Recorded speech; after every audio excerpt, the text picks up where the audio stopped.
Now the years are rolling by me, they are rocking evenly. I am older than I once was, and younger than I'll be, but that's not unusual. Nor is it strange, after changes upon changes, we are more or less the same. After changes, we are more or less the same. Lie, la, lie. Lie, la, lie, lie, lie, la, lie, lie, la, lie. Lie, la, lie, lie, lie, la, lie, la, la, la, lie, lie. Please be seated. Y'all sound good. It was 52 years ago. Can you believe that? 52 years ago in 1969, another year that the world felt like it was being torn apart, that Paul Simon wrote The Boxer. It had just been a year since Dr. King had been murdered and President Johnson had signed the Civil Rights Act of 1968, and it felt like something had shifted in this country. Richard Nixon had been elected president, and white America was trying to pretend that the problems of race and poverty that had so disturbingly and inconveniently reared their heads throughout the 1960s had been dealt with sufficiently, that famous silent majority that wanted law and order had won. Now, Nixon and others had effectively used two of the most historic weapons empire uses against those who dare to stand up against its injustice: shame and fear. Protesters, not only against racial justice and the Vietnam War, but against violent persecution of lesbian, gay, bisexual, transgender, and queer persons in places like the Stonewall Inn, were ridiculed and made into caricatures in the media, even as batons were raining down on their heads. We were only a few months past Richard Daley's police thugs beating protesters on live TV at the 1968 Democratic National Convention, and we were still just a few months away from 4 dead in Ohio. Police and military violence was on the rise against protesters and poor black and brown and queer people, and most of white America was acting like we were just fine with that. The message was clear. If you stand up to protest, you will be shamed and you may be shot. And those who shame and shoot you will have the full backing and protection of the government of the United States of America. Now, Paul Simon probably wasn't thinking about this when he wrote The Boxer. As it is for so many of us, it wasn't just what was happening in the world that left him feeling battered and alone, but things happening in his own life. And that's a big piece of the puzzle too, because empire depends on our humanity. And by that I mean empire depends on the preoccupation of the people with our own concerns, griefs, and troubles. And that's just naturally human for us. Empire counts on the exhaustion of people with our own lives, and that's just naturally human for us. Empire counts on the fact that if it makes standing up for justice just a little bit harder, just a little scarier, just a little more shaming, then we will back off because, frankly, things are already more than hard, more than scary, and we are already more than afraid that the shaming gaze of the crowd might be turned on us. Empire feeds us poetic lies that make us feel powerful and right, that harden into conventional wisdom, that justify our inaction and turn us from the shamed into shamers, from protesters into pawns. Empire doesn't count on us being evil, just on us being tired and human. Empire counts on it just getting too hard for us to resist. And so we squander our resistance for a pocket full of mumbles, such are promises. All lies and jest, still we all hear what we want to hear and disregard the rest. It's interesting that the verse I opened with actually wasn't in the cut of The Boxer that came out on the Bridge Over Troubled Water album. I'm not quite sure what's going on there.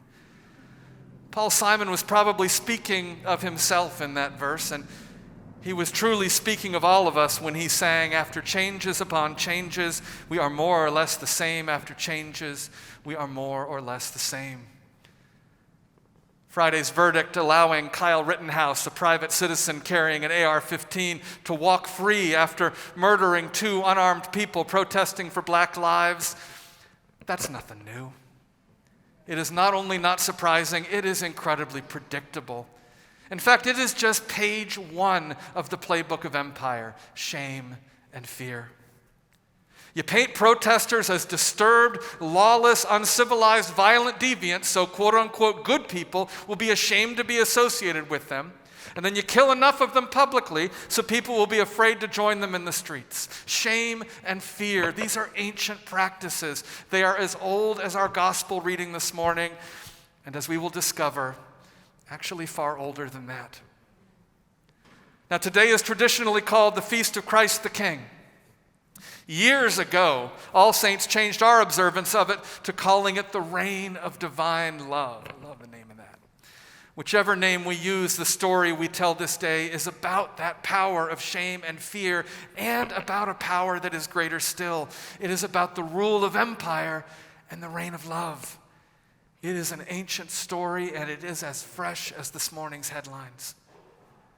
Jesus had become dangerous to the state by doing the one thing that the state fears most: revealing the truth in love about its own injustice. You see, we are created in the image of God, and that means that we are good, and our hearts really want to be good.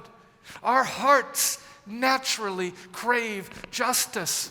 And the only way that systems of injustice are able to endure is when the people are either too afraid to stand up or too ashamed of our own complicity in and addiction to the injustice that we begin to believe the lies that are spun for us because we are just too tired and the truth is just too difficult to bear. And then comes Jesus, God as one of us, to show us all who we can be if truly we believe that God dwells in us and that God dwells in everyone else. And Jesus loves without bounds, us and everyone. Jesus names the injustice. Jesus has the audacity to imagine a world that is different. Jesus gathers crowds and says, "Wake up, children. It doesn't have to be this way." Jesus brings hope. And hope is a dangerous thing. Not just for the systems we hope to dismantle, but for those of us who dare to hope ourselves, because hope dashed, that's a fearful thing. Hope dashed is a painful thing. Hope dashed kind of makes us afraid ever to hope again. And so empire just puts Jesus in their sights. And they set out to smother that hope of Jesus, not just in him, but in the people who are beginning to rally around him. And empire uses its 2 most trusted weapons, shame and fear. Jesus is arrested, shame and fear. If you're arrested, you must have done something wrong. You must be bad, shame. If you are arrested, terrible things can happen to you: prison, torture, death, fear. Jesus is ridiculed. They mockingly call him a king and put a crown of thorns and a robe on him. Shame. Jesus is savagely beaten and spat on. The pain is immense. Fear. Jesus is marched through the streets and stripped naked. Shame. Finally, Jesus is crucified. His body held aloft by nails that tear into his flesh, but he's actually killed slowly by suffocation when his legs can no longer push his body up enough to take a breath. Fear.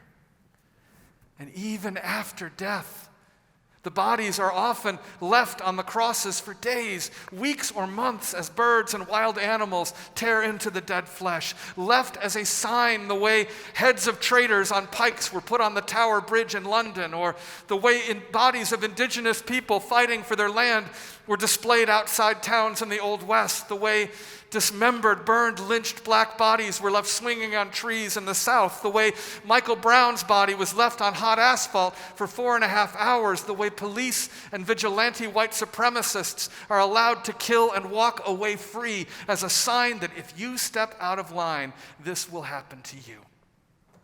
Shame and fear. These are the weapons of empire. Jesus' crucifixion, our celebration this day of the reign of divine love, these things make it clear on whose side Jesus stands. The Reverend Dr. Kelly Brown Douglas writes, Jesus' crucifixion indicates God's unwavering solidarity with the crucified peoples of the world, making it unmistakably clear that these lives matter to God.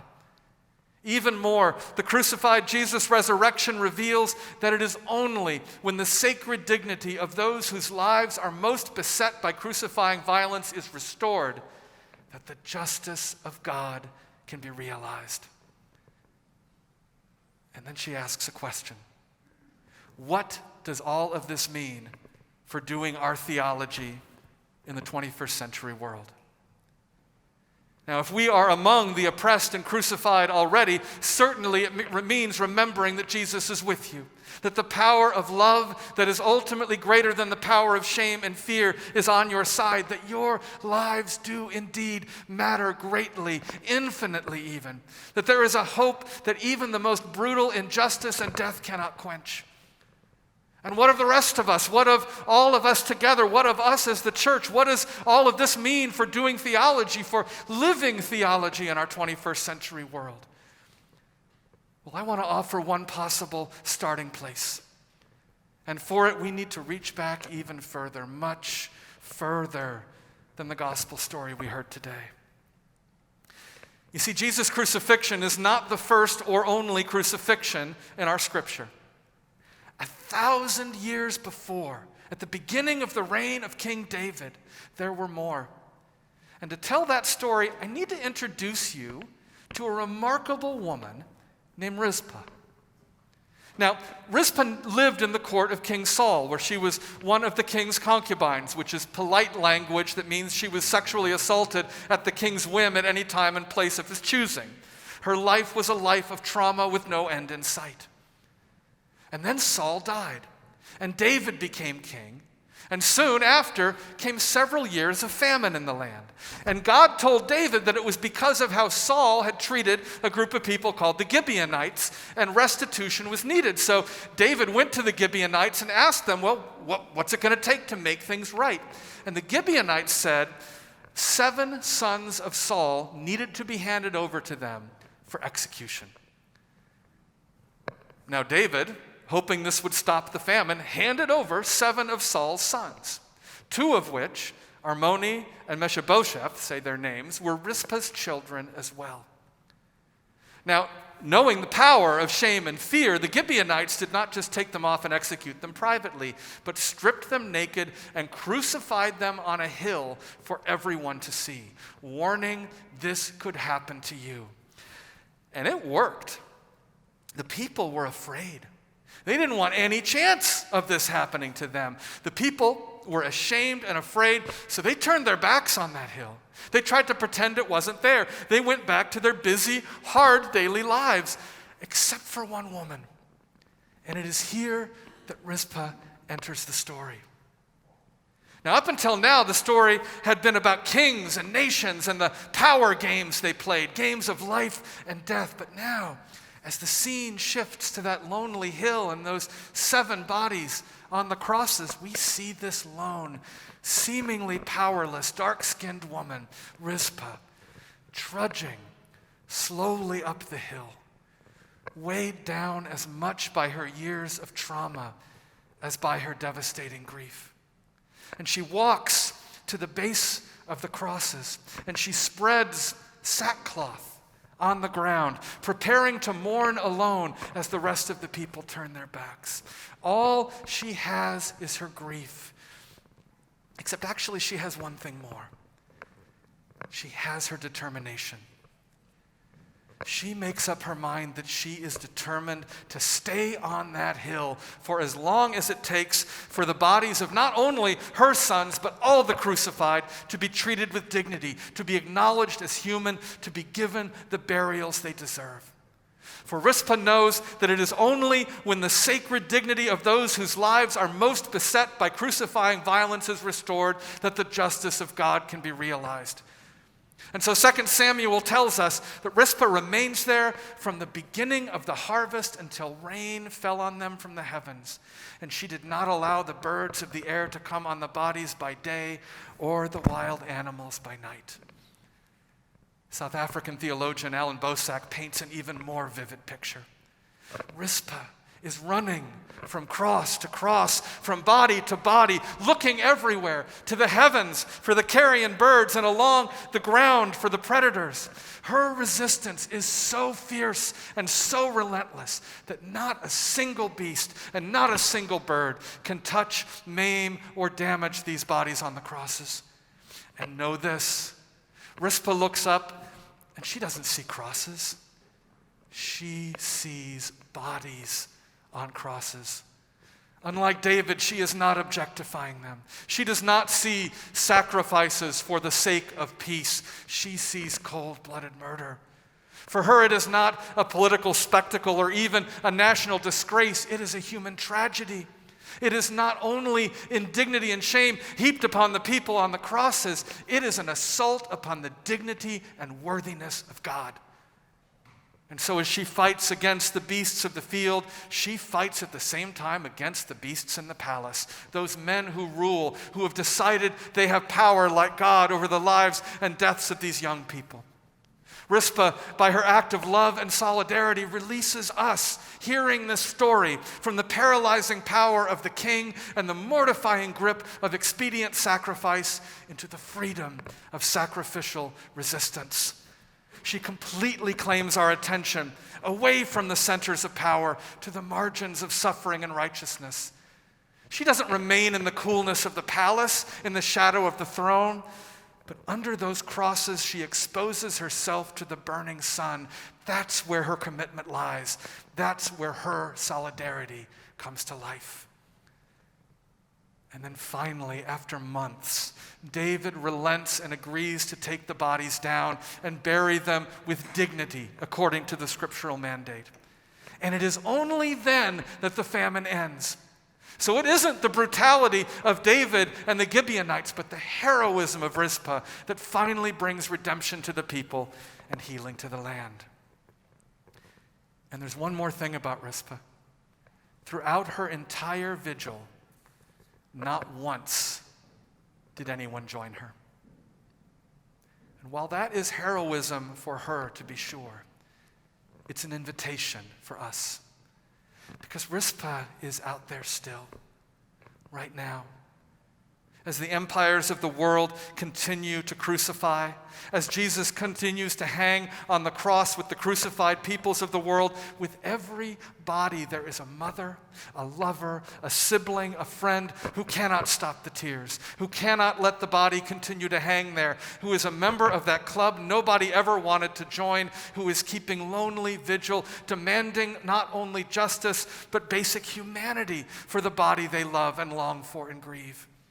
One who is driven by the conviction that it is only when the sacred dignity of those whose lives are most beset by crucifying violence is restored that the justice of God can be realized. And so if we are not Rizpah already, that is our invitation, to join Rizpah on that hill. That's where our solidarity comes to life. The court told us on Friday what we already knew, what we have known for generations unto millennia. Just as we have moved from enslavement to mass incarceration, we have moved from crucifixion to lynching to extrajudicial executions by police and vigilante enforcement of white supremacy. After changes upon changes, we are more or less the same. After changes, we are more or less the same. The court told us what we already knew. The world is not safe if you have black or brown skin. Expect no police officer to spare you. Expect no court to protect you. This is state-sponsored and state-sanctioned terrorism. It has an ancient history. They used it against Armani, Mephibosheth, and Jesus, and they're using it today. It's been 3,000 years since Rizpah kept her lonely vigil on that hill and bent a king to her will. Her body has long since gone down to the dust, and yet she is the mother of movements, and she calls to us still. Rizpah is the boxer of whom Paul Simon sings, a fighter by her trade, and she carries the reminders of every glove that laid her down or cut her till she cried out in her anger or her shame. Rizpah has long since left us, but the fighter still remains. She has many names: Leslie McSpadden, Cooper Jones, Tamika Palmer, Sabrina Fulton, Samaria Rice. Perhaps you recognize more their children's names: Michael Brown, Ahmaud Arbery, Breonna Taylor, Trayvon Martin, Tamir Rice. If we are to follow Jesus, there can be only one response.